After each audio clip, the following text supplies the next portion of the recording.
কি হয় দেখে রে হুম এত তুলে কি হয় ছবি তুলেছি দেখ এই দেখ ছবি তুলতে জানি আমার টাইপ করে দিছি আমার তুমি যা সত্য কথা আমি তুলতে জানি না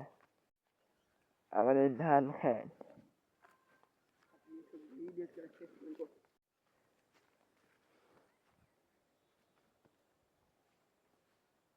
ওই আমাদের বাড়ি ওখানে আমরা এখানে এসেছিলাম আম খাচ্ছি এখন সবাই বললো আম খাবে আমার কাছে আছে আম দাম অত বড় হয়নি তো যা ছেলে হলো কেড়েছিলাম অন্য কোনো আম নয় তার জন্য খাওয়া দিচ্ছে অত আম খাওয়া যাবে না বুঝলেন তো রে